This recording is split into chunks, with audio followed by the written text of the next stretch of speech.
Hello, and thank you for tuning in to the School Board Patriot Podcast. I'm your host, Michelle Mandred. On today's show, I'll be interviewing Matt Geiger, who is running for School Board District 2 here in Pasco County. I had a little chat before and after the interview, but I got to know Matt really well, and I really liked what he had to say. He answered the questions very well, and I hope you guys enjoy the interview. Take a listen. All right, I'm here with Matt Geiger, who is running for School Board District 2. Matt, can you tell us a little bit about yourself? Yeah, thank you for having me doing this. I've been in education 25 years, parent of 3. I've been married to my wife Amy now, going on 22 years. I started actually in business finance, 27, 28 years ago, and quickly found that it wasn't for me. And I was actually in a restaurant one day, and I was complaining about my job and saying, I hate being in an office all day long, doing exactly the same thing every single day, doing sales calls and whatnot.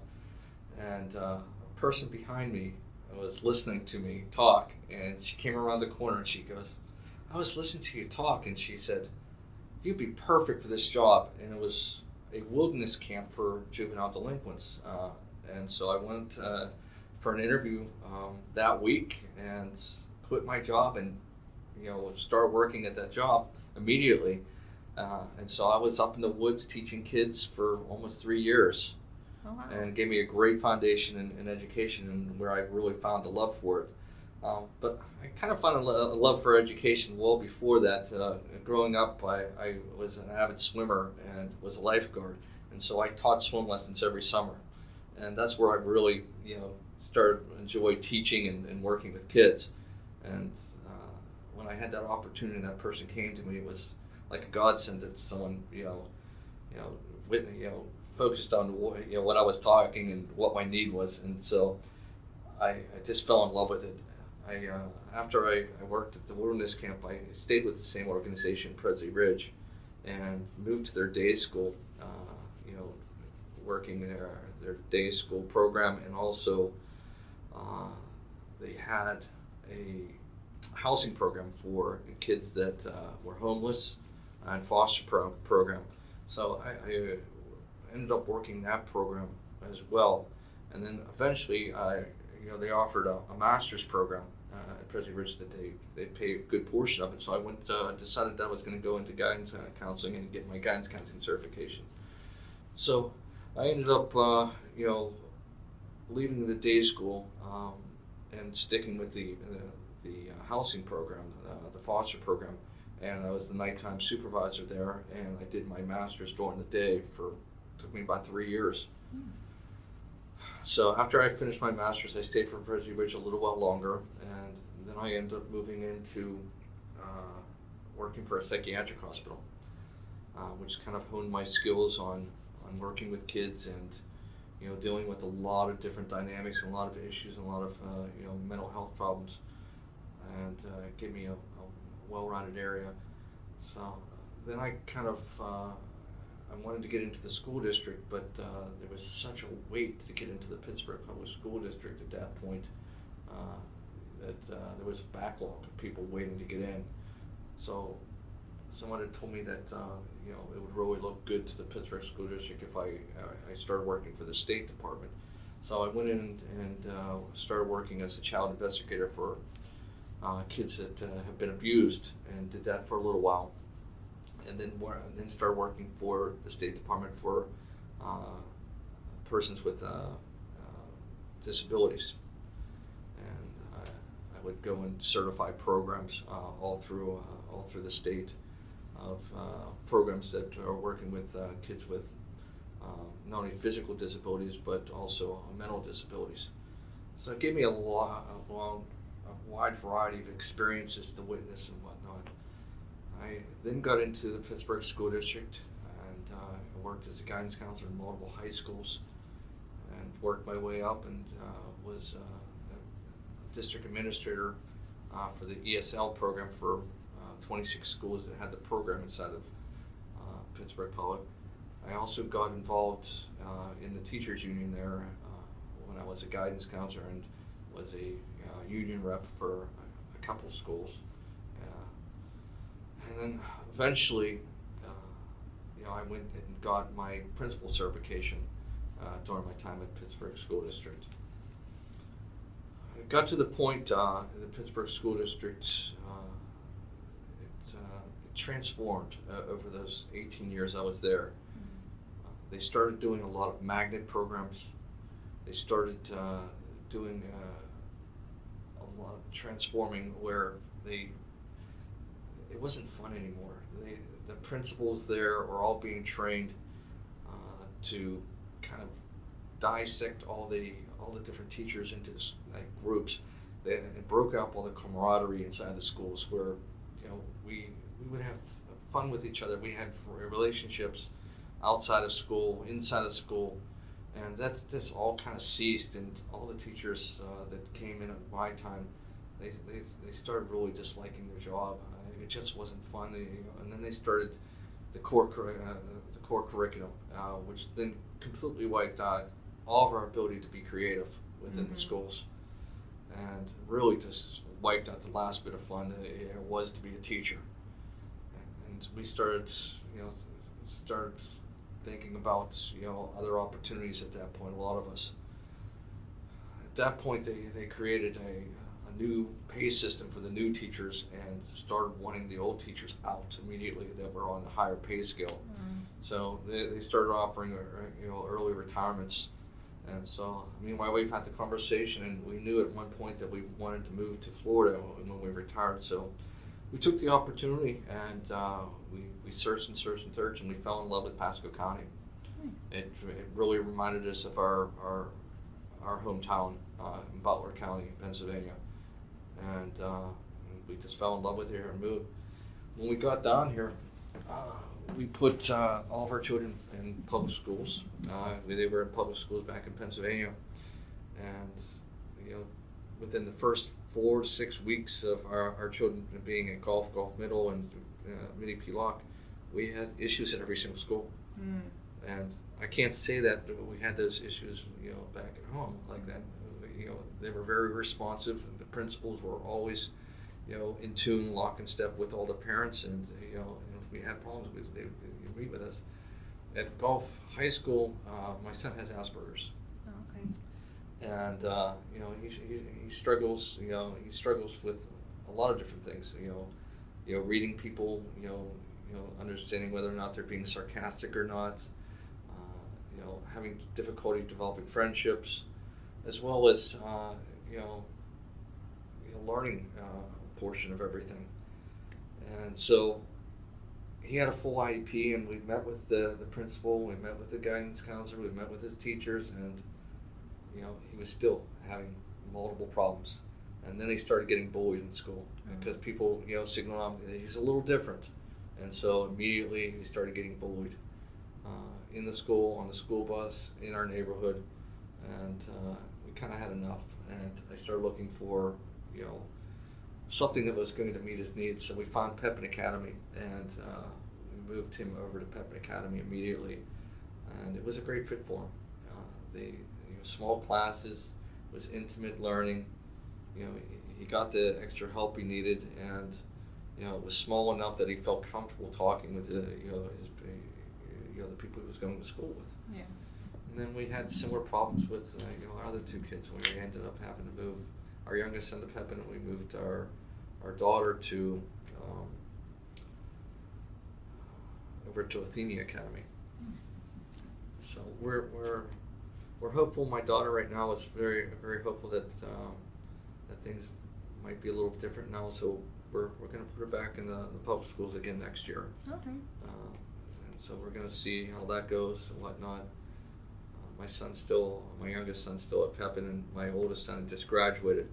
So with all those different experiences and seeing that there was a lot of problems with the special education program across the district, in my experience, in special education, as a guidance counselor, developing IEPs, developing meetings, making sure all those needs are met on a daily basis, and meeting with teachers and making sure, all all the prescribed pieces of an IEP are adhered to, I think I can help in that realm across the district. Making sure that these programs are a little bit better, develop policy around it, making as a board member, and develop and ensure that the special education needs are met. I also feel as a parent I really wasn't listened to. The multiple meetings and still no efforts met. Trying to get an IEP in this district was ridiculously hard. It took me almost 3 years to get one. Mm-hmm. And that should not be.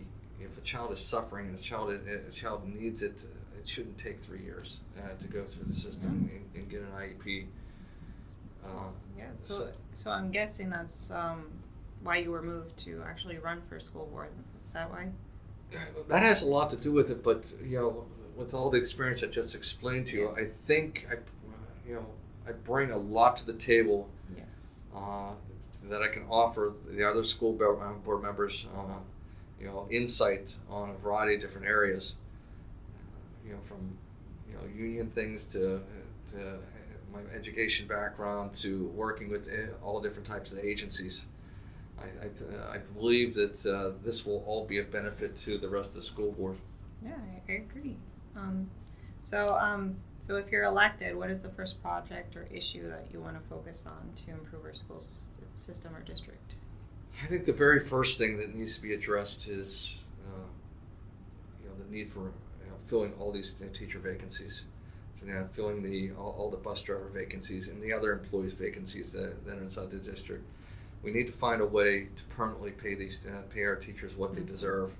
We need to bring our district from 60 out of 67 lowest paid school district in Florida to at least middle of the pack to be somewhat competitive here. We also need to figure a way to recruit teachers from outside our district and bring them in, whether it's elsewhere within Florida or throughout the country. We have this beautiful area. We have these beautiful beaches. We have all this infrastructure that people come and visit us. Whatnot. But one of the biggest draws that to this area, are those things. But one of the negatives is, the housing market is so expensive right now, where it's really difficult to recruit teachers to this area. Mm-hmm. Because of that. I currently work up at Bishop McLaughlin, and as we're interviewing teachers and trying to get them down here, that's one of the big number one reasons why they end up not accepting the position, because housing is so expensive. Yeah. I've researched a lot of different things and came up with some idea. Back when I was in college, I had worked at Walt Disney and did their college program. Okay. And the way they recruited that college program is they had a large housing complex called Vista Way there.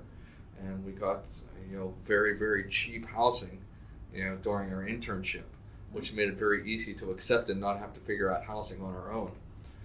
I think if we did something like that on a smaller scale, within Pasco County somewhere, and create a teachers village, maybe 50 units to start out, and recruit teachers down in there. Not only will they be able to establish roots, they'll be able to create friendships with other teachers throughout the county that's living there. But it also gives them a foundation to start in something reasonable, for housing, and maybe give them 3 years to get their feet wet and get a foundation, and then be able to find their own home. I think that's something that we could look at. I know New Jersey has done a similar project called the New Jersey Teachers Village. Oh, okay. That's cool. So I'm guessing I should just jump to this question since it has to do with the teachers being hired and stuff. So the referendum is a big topic on this election year. So do you support it, and if not, why? I do not support it. I'm a big proponent of, I've been for decades, the flat tax system. I think it's the most fairest way of taxing, the citizens across America. And I think taxing our personal property, especially our homestead property or our primary, is ridiculous. Me, myself, when you work your entire life and put money into a home, and you finally get that deed in hand, and to think that somewhere down the road when you're 60, in your retirement age, and you had a catastrophic accident or some type of medical problem, and all of your savings gets wiped out, and you could potentially not have to have enough money to pay your property taxes, and your home to be taken off you. That just, to me, it seems wrong. And every single time we add an ad valorem tax or a property tax or a school tax, that's one more thing that you're going to have to pay that's attached to your property. So your property truly is never yours. Yep. And it would be nice to figure out a way to do a flat tax for this to pay for the school district across the board. I know right now at the state level, we have a ceiling that we're allowed to tax on, and that really needs to be looked at. Yeah, that is true. And so if we could give the teachers, this ad valorem tax, during this election cycle, it's only going to be a 4-year raise. Yeah. And if it gets voted in, if not, they don't get anything. Yeah. And say it gets voted in this time, and next time they put it up for election, it gets voted down, then the teachers get it removed. I know a lot of the teachers union and the school board and the administration's all saying that Pinellas County and Hillsborough County do it, and it has a 62 to 67% success rate. But Pasco County is not Pinellas and Hillsborough. Exactly. Completely different dynamics and demographics. Yep. And so you can't always count on what two other counties are doing is going to work for you. Yeah. So I agree with you completely. Like I was about to say, it's not a permanent solution. So It's soft money. It is. So besides attending the school board meetings, what can or will you do as a board member to hear parents' concerns? One of the things I would love to do is create a parent council. I would like to ensure that there's a parent-teacher organization at every school that's functioning. I know a lot of them say that they have one, but a lot of them aren't functioning. And they need to have buy-in at every single school and have successful, robust parent-teacher, either clubs or organizations at every single school, and then have one member that could be rotating from each one of those schools to be on the parent council. And that would then assure that we're getting a voice from every single school, and they can bring the voice from the rest of the parents to the meeting. I'd also love to have at least twice a year a town hall that all the school board members participate in. Yes. And so that any citizen, any teacher, any employee can come to it and talk out issues. Yeah. And not fear the repercussion because they have an issue. I love that idea. I hope that's something you can do if you make the board. So I know that you said you have background in like being a counselor in psychology. So there has been big issues in our school district as with Baker acting children a lot this past year. So what do you feel on this? And if you're elected, what possible solutions can be done? Well, the Baker Act should be used as the last resort. And it should only be used if the student is harming themselves or harming others. And it's presented like that. It should not be a weapon used against the kid just because maybe they're not well liked, or maybe they become a nuisance inside the school, and they want to send them somewhere for a couple of weeks to get a quote unquote break from the kid. And if it's being utilized like that, then that's not what it was intended for.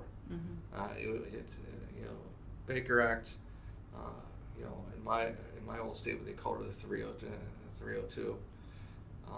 Same thing. And I've had to do it, and it's not the most pleasant thing to do. I mean, it's emotional. It's emotionally draining because it can take up to 18 hours to go through the whole entire process from beginning to end, and you have to stay with the kid the entire time. So it is emotionally draining for the kid, for the parent, for the person that did, the employee that did it. So it's like I said, it's something that has to be be thoughtful about when you do when it's done, and it has to be, all other resources have to be exhausted, and if that's not done, then it's not being done properly. Yep, that's correct. So, in addition to the social emotional things, I'm going to bring that up. One of the issues I've personally had with the school district is the implementation of social emotional learning. A lot of parents have the issues with it, seeing as it is a way for the school to parent the children and take over that role. So what are your thoughts on social emotional learning, and should it be put into teaching methods? Social emotional learning should not be taught across the board. It should be an opt-in only type of subject. I've never been a proponent of using it ever in my education experience. When I've run entire counseling departments, I've never prescribed to it. I've never used it, and never will use it. The only things I felt useful in that realm is when a parent approaches me and asks me, we just had a death in the family, and my daughter's really struggling with it. Is there anything that you could do, to help her out? And that's when, I'll do a small group of students that I know have gone through it within the last, 2 years, and I'll put together a support group, with all the parents' consent, and I talk to each one of them, and I found that type of group to be very useful. And the other one, I utilize quite a bit, is parents that come to me and say, my son or daughter is struggling to develop friendships. They have no friends whatsoever, and they try so hard, and there's just no connection. And when I see that, I'll develop a group where they go and bond, and they do activity or play a game or whatnot, and start developing some level of friendship with them. And that's the only 2 times I've ever prescribed to any type of social emotional kind of learning, but definitely not for a cross curricular when it hits every single person that's not parent driven. Yes, I agree, and I like the friendship group idea that you have, because believe it or not, I was one of those children that couldn't make friends, so I was very shy when I was growing up. So I love that idea. So that's the little questions I had for you today. Is there anything you want to express now that you're here? Well, I just want to say that this job as a school board is a very serious position. It has to, everything that is voted on, every policy that is created, every parent that approaches and comes to the board, or emails or phone calls, needs to be heard, needs to be listened, and you need to be extremely thoughtful. And I say that word again and again because it's what it needs to be done. A lot of these matters are very important to everyone, and I don't take this job lightly. Me as a parent, what my kids have gone through, I feel for the parents that are having difficulties across this district. As I've traveled through this district and talked to so many parents, there's a lot of things going on that's wrong, and it needs to be corrected, and these parents need to be heard. There just has to be some way that we can start filtering, be more transparent, be more thoughtful when talking with the parents and getting back to the parents, responding to the parents, and instead of just sitting up there like we're all judges, judging these people and not listening to them, not responding, because we're not the school board. We're not judges. We're average citizens, and at least that's what we should be. Average citizens, listening to our fellow colleagues, our fellow citizens, our fellow neighbors, and trying to make this the best community, the best school system we could possibly make for everyone. Yes, I love that. So, well, thank you for letting me interview you. Absolutely. I hope you have a wonderful rest of your day. That's it for today. Thank you for having me. Thank you.